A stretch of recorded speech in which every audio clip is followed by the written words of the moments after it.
Olá, nesse vídeo nós vamos apresentar princípios de projeto. Nós vamos focar primeiramente em conceitos a respeito de princípios de projeto. A primeira pergunta que nós temos que nos fazer e responder é o que são princípios de projeto, né? E temos que entender por que princípios de projeto interessa, por que princípios de projetos é importante no contexto de desenvolvimento de software.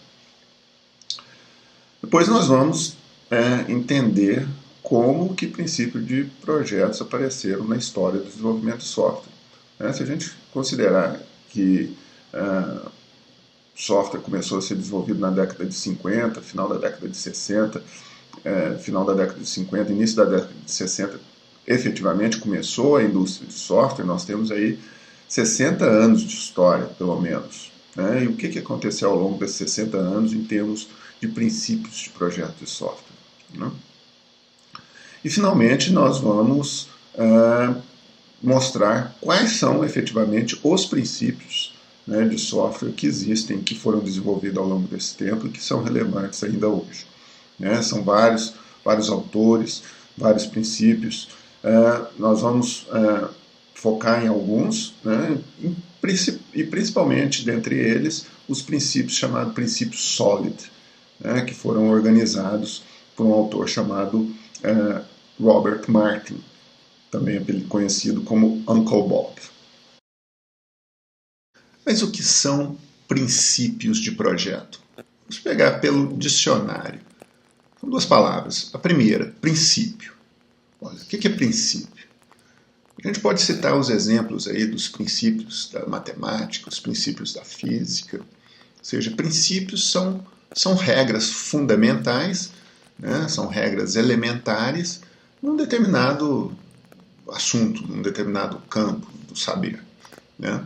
Então são princípios, são leis que regem, né? Regras que regem determinados fenômenos. Né? Então isso seria princípio. E design.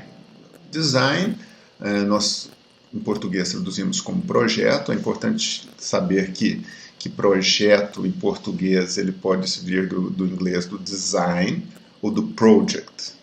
E aí são duas palavras diferentes, com significados totalmente diferentes. Quando a gente fala em design, nós estamos falando daquele projeto que é um plano, né? Um design de uma casa, é um plano, a planta da casa, é a concepção, aquele plano arquitetural da casa.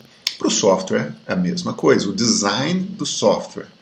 Né? O design do software é a planta do software, são os esquemas, né, arquiteturais, né, os esquemas estruturais de um software.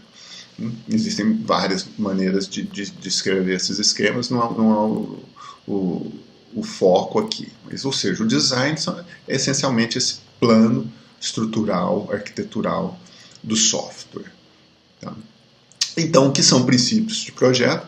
São regras elementares para a construção desse plano estrutural, desse plano arquitetural do software.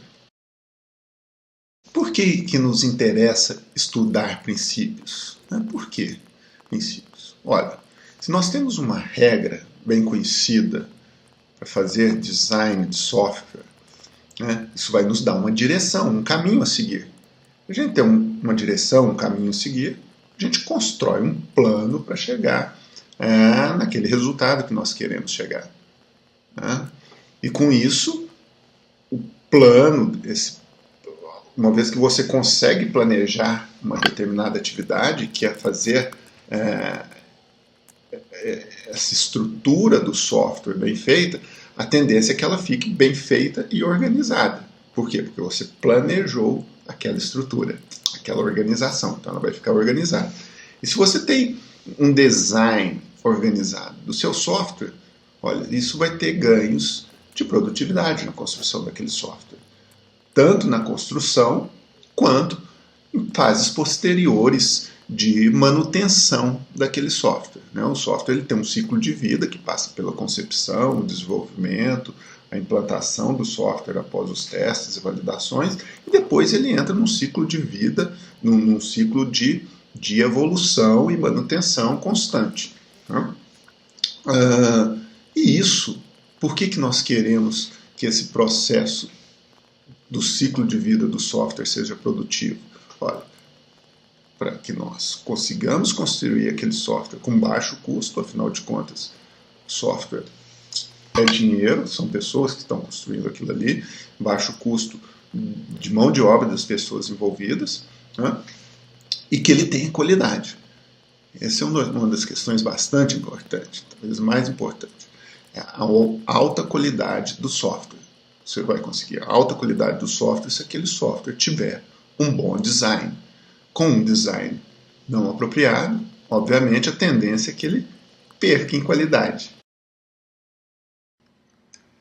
A experiência tem nos mostrado ao longo dos anos que nós, apesar de buscarmos baixo custo e alta qualidade, quando deixamos de aplicar os princípios de projeto, o que nós temos em troca, muitas vezes, é o quê? Vamos olhar sintomas, né, problemas que acontecem quando os princípios de projeto não são aplicados adequadamente. O primeiro deles, nós vamos falar, é rigidez. O que é rigidez? Rigidez é aquela característica do software que toda modificação que precisa ser feita, ela é difícil de ser realizada. Ou seja, então um software rígido, ele é difícil de modificar. Esse é um problema sério, né? Porque os requisitos do software, o ambiente no qual o software é colocado, ele é bastante dinâmico. Então requer modificações e evoluções constantes. Se o software ele é rígido, difícil de ser modificado, olha, você vai ter altos problemas de produtividade em relação àquelas modificações. As modificações vão ser caras de serem feitas e muitas das vezes o resultado não vai ser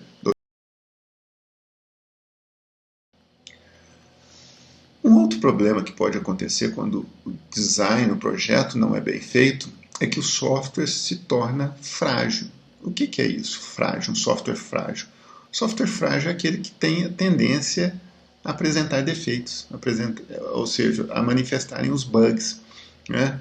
Ou seja, você modifica o software e ele apresenta um defeito. Aquele conserta, estraga, conserta, estraga, conserta, estraga. Né? Então isso é um software frágil. O que nós queremos no design, ao aplicar princípios de projeto, é que o projeto seja robusto o suficiente e que não seja frágil.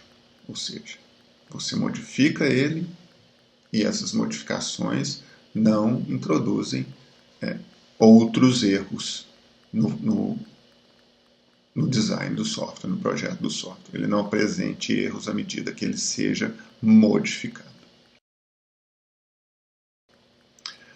Uma outra característica de projetos mal elaborados é que o software ele vai ser de difícil adaptação a outros contextos, no sentido de que você não vai poder reusar o seu software. A gente chama isso de imobilidade, ou seja, você constrói artefatos de software que eles só podem ser usados naquele contexto. Isso é muito ruim, porque quando nós estamos falando em baixar o custo de desenvolvimento de software, nós estamos uma das características essenciais para que consigamos esse baixo custo é que nós sejamos capazes de reusar artefatos de software. E para reusar artefatos de software, esse software não pode ser imóvel, ou seja, ele tem que ser adaptável em diferentes partes, em diferentes contextos. Mas isso não vem de graça, ou seja, nós precisamos aplicar princípios de projetos adequados de tal forma que o software ele tenha mobilidade, ele consiga ser reusado em diferentes contextos. E quando falamos de reuso, seja reusar software, código de outros projetos, ou seja, reusar software dentro do próprio projeto no qual estamos trabalhando. Gostaria só de fazer um parêntese em relação ao reuso de software. Sim, reuso é super importante, interessa, vai nos tornar bastante produtivos em relação à produção e à confecção do nosso software, mas é preciso ter bastante cuidado com o reuso. Um exemplo clássico que nós todos gostamos de citar em relação ao mau reuso foi o que aconteceu com o foguete Ariane 5 da Agência Espacial Francesa, né? O projeto do Ariane 5 ele foi bastante reusado, principalmente um módulo de cálculo de trajetória do projeto Ariane 4. No projeto Ariane 4, ele, por ser um projeto de uma tecnologia inferior, a inclinação do foguete era menor e o cálculo da trajetória era menor e pontos flutuantes, números reais com ponto flutuante de 16 bits eram suficientes. No Ariane 5, a trajetória mudou bastante em relação ao Ariane 4 e, portanto, eles precisaram usar reais com 64 bits para ponto flutuante. E o que aconteceu foi que um dos módulos reaproveitados do Ariane 4 estava trabalhando com doubles, ponto flutuante 16 bits, e o Ariane 5 passou um ponto flutuante de 64 bits para caber dentro de um ponto flutuante de 16 bits no módulo do Ariane 4. O que aconteceu? 64 bits não cabem dentro de 16, aconteceu um overflow do número e foi isso aí que vocês viram no vídeo. Infelizmente, um prejuízo enorme, infelizmente só prejuízo financeiro, não houve prejuízo de vidas, mas foi um enorme fracasso da Agência Espacial Francesa. Então, muito cuidado. Uma outra característica que vai nos ajudar a entender o quão complicado, quão difícil, o quão bom está um projeto de software, a gente chama de viscosidade. Viscosidade é uma característica de softwares que a manutenção, a mudança, que seja bem feita, que preserve os projetos, que garanta que o software continue com uma boa estrutura. Se ela for muito difícil de ser feita, esse software é viscoso. E o que vai acontecer com esse software viscoso? Que você não vai fazer a manutenção mais difícil, que é a manutenção melhor de ser feita.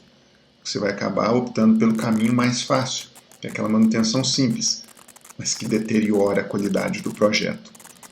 Então, quando é difícil de você continuar com um bom projeto de software, à medida que você altera ele, a gente diz que esse software está viscoso. E, portanto, o que vai acontecer? A tendência é que você passe a fazer as manutenções de uma maneira simples e mal feita, e vai deteriorando o projeto aos poucos. Isso nós queremos evitar, e para isso nós podemos aplicar esses princípios de projeto para evitar esse tipo de dano. A história da programação moderna ela remonta à década de 50, quando apareceu a linguagem Fortran. No final da década de 50 apareceu a linguagem COBOL. E durante as décadas de 50 e 60, muito software foi feito. O homem foi para a Lua graças a cálculo de trajetórias dos foguetes sendo feito em computadores. E um fato interessante é que em 1968 aconteceu a primeira conferência de engenharia de software. Nessa conferência, Douglas McIlroy, ele propôs uma ideia bastante interessante e bastante arrojada para a época, argumentando que o software até então produzido era produzido de forma artesanal. Ou seja, em 1968 dá para imaginar como é que o software de fato era produzido de maneira extremamente artesanal, porque a ciência da computação estava simplesmente engatinhando. E ele disse que, propôs a ideia de que o software deveria ser produzido como numa linha de montagem. Imagina uma linha de montagem automotiva, onde já chegam as peças prontas, né? As nossas fábricas de automóveis hoje em dia são chamadas de montadoras. Por quê? Chegam as peças prontas na linha de produção e o carro é montado ali de uma maneira bastante rápida e eficiente. E ele propôs que software fosse produzido exatamente dessa mesma maneira, ou seja, produção em massa de software por meio de componentes prontos. Isso em 1968 ele falou isso. Então, veja que isso já era um princípio proposto por ele lá na década de 60 ainda. Na década de 70, as pessoas ainda não tinham conseguido colocar esse princípio. Até hoje, né, para falar a verdade, até hoje nós tentamos colocar esse princípio em prática de maneira efetiva, né, e não é uma tarefa fácil, e na década de 70 muito menos. Na década de 70 as pessoas começaram a investigar um outro sintoma que aparecia no software, que era o chamado código espaguete, ou seja, aquele código onde o fluxo de controle dele era extremamente complicado de seguir.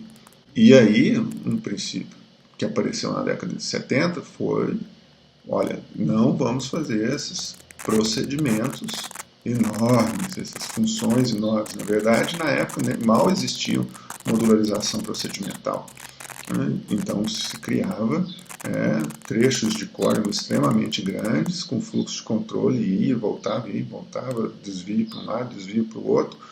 Foi o chamado código espaguete na década de 70, que o pessoal começou a resolver falando, olha, vamos criar módulos menores, com fluxos de controles menores, de tal forma que nós consigamos entender esses fluxos de controle e evitar o chamado código espaguete. Então, os princípios, desde que nós começamos, nós enquanto comunidade de desenvolvedores de software, de ciência da computação, começamos a desenvolver software, já percebemos que não é uma tarefa fácil e que eram necessários princípios.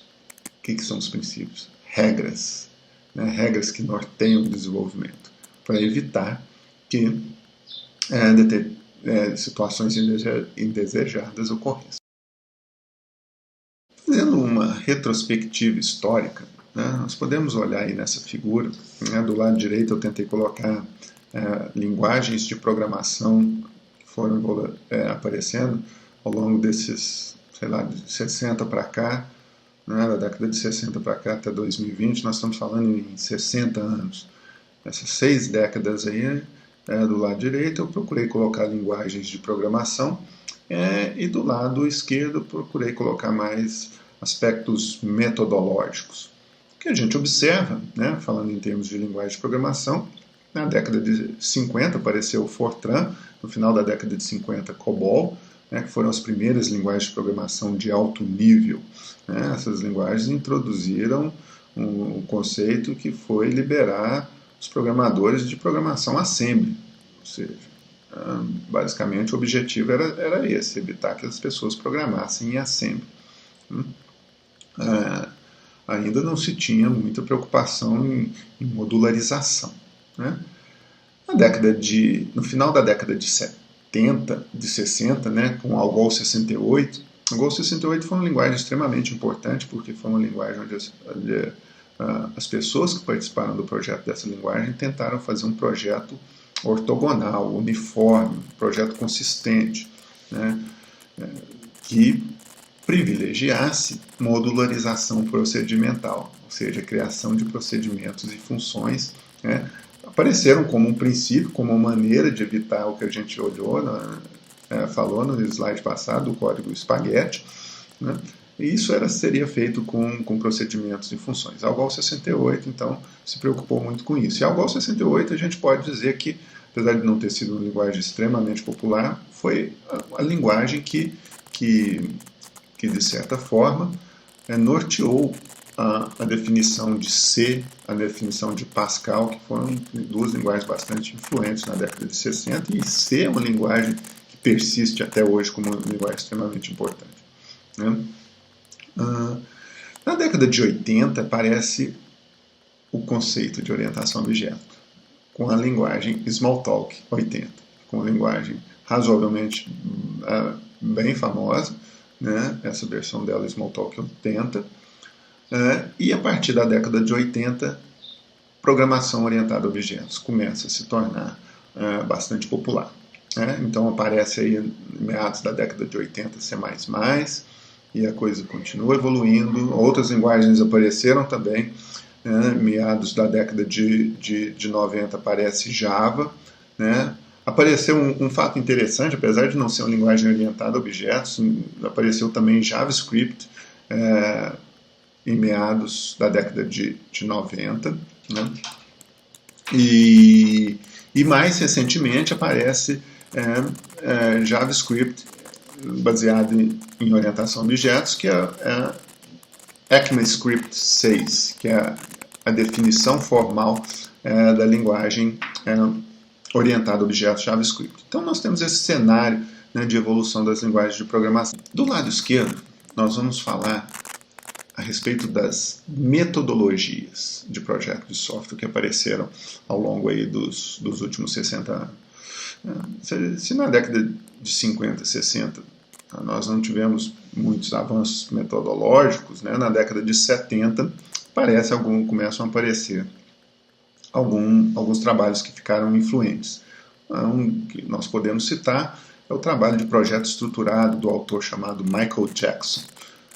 Não confunda esse Michael Jackson com o astro pop. Esse Michael Jackson é um autor que ficou bastante conhecido na década de 70 e 80 pelo seu trabalho em projeto estruturado. Projeto estruturado, basicamente, procurava trazer princípios para a decomposição do seu projeto em módulos funcionais, em módulos procedimentais, que tivessem características importantes. Seguindo nessa linha de projeto e análise de projeto estruturado, um outro trabalho que ficou bastante conhecido na final da década de 70 e início da década de 80 foi a análise estruturada de sistemas do Chris Gaines, livrinho azul ali. Eu estudei nesse livrinho azul aí já no final da década de 80, início da década de 90, ainda era um trabalho influente para fazer análise estruturada de sistemas, que nada mais consistia do que fazer a decomposição funcional dos sistemas em processos e mostrar como que os dados fluíam entre esses processos. Enquanto na década de 80 a programação orientada a objetos começava a tomar corpo com as linguagens, Smalltalk bem no início da década e C++ já em meados da década de 80, apareceram também as metodologias orientadas a objetos, para fazer projetos orientados a objetos. Um autor bastante importante nessa época foi o Grad Bush, que propôs um livro Object Oriented Methods, um livro de metodologia orientada a objetos. O Grad Bush ele montou uma empresa para ele chamada Rational, e essa empresa veio a se tornar uma empresa bastante famosa, propondo a sua própria metodologia de desenvolvimento. Eles desenvolveram uma ferramenta case. Naquela época, as ferramentas case, o que consistiam? Eram ferramentas para o desenho do projeto de software. Então, você tinha uma anotação onde você mostrava a arquitetura do seu software, e tinha uma ferramenta que te permitia desenhar isso. Olha que nós estamos falando isso da década de 80, início da década de 90, onde as interfaces gráficas estavam apenas começando a se tornar uma realidade. E nessa época, início da década de 90, apareceram também outros autores bastante influentes, como o Ivan Jacobson e o Rumbaugh, com suas próprias metodologias, suas próprias notações, e que se tornaram também bastante influentes. O que aconteceu foi um fenômeno bastante interessante, que esses três autores eles se juntaram e se tornaram sócios da Rational, e unificaram as suas linguagens numa linguagem só, que veio se chamar a linguagem unificada de modelagem, o ML. Essa linguagem se tornou bastante importante. Enfim, à medida que apareceram essas metodologias de desenvolvimento de projeto orientado a objetos, as pessoas foram aplicando isso, mas elas perceberam também que não bastava simplesmente ter uma ferramenta de desenho, ter uma anotação. Você precisava de princípios, precisava de soluções mais práticas para conseguir um bom projeto de software. Então, na década, um trabalho que se tornou bastante importante nessa linha, e que é influente até hoje, que apareceu em meados da década de 90, foi o livro Design Patterns, ou seja, a Gangue dos Quatro, Goff, Gang of Four, 4 autores propuseram um catálogo com 23 padrões de projetos de software. O que são esses padrões? A gente vai estudar, vai ser o objeto do nosso curso, boa parte do nosso curso nós vamos estar estudando esses padrões. Né? Eles são soluções de projeto que podem ser reutilizadas e replicadas em determinados problemas de desenvolvimento. Né? De lá para cá, de 95 para cá, um autor assim, que tornou bastante influente no desenvolvimento desses princípios foi o Robert Martin. Robert Martin, também chamado de Uncle Bob, se tornou um autor bastante influente. Ele tem uma série de livros que eu coloco aí, né, que começou a partir dos anos 2000 com o movimento ágil, o manifesto ágil, e teve outros 2 livros bastante importantes, bastante influentes, que nós vamos inclusive estudar conteúdos importantes, os princípios SOLID que nós vamos falar a seguir, né, nos próximos vídeos, no próximo vídeo, foram organizados justamente pelo Uncle Bob, pelo Robert Martin. Né? E esse é o estado da arte que nós temos hoje. Bom, mas então nós estudamos aqui que princípios de projeto são uma coisa supostamente desejável, porque nos dá uma direção, um caminho a seguir no desenvolvimento de um projeto orientado a objetos, para que esse projeto satisfaça uma série de propriedades desejáveis. Né? Mas nós falamos em princípios, que os princípios eles desenvolveram ao longo de décadas. Mas quais são esses princípios, afinal de contas? Quais são esses princípios que nós devemos seguir? Eu coloco aí no slide um pedaço de um site que mostra 10 princípios orientados a objeto que todo programador deveria conhecer. Né? E interessante, eu vou disponibilizar esse link aí para que vocês possam olhar esse site. Nesses 10 projetos, de fato são 10 projetos 10 princípios bastante interessantes. E dentre esses 10 princípios, aí, 5 são os princípios SOLID. Os princípios SOLID foram princípios que foram organizados pelo Bob Martin. Nem todos os 5 princípios sólidos, ele leva esse nome sólido porque cada um dos princípios começa um pela letra S, outro pela letra O, e o Bob Martin desenvolveu esse acrônimo para lembrar desses 5 princípios. Nós vamos estudar, no próximo vídeo eu vou mostrar cada um desses princípios em detalhe e vou mostrar também outros princípios também importantes, né, e muito divulgados e conhecidos aí no contexto de desenvolvimento de projetos de software. Então, até o próximo vídeo.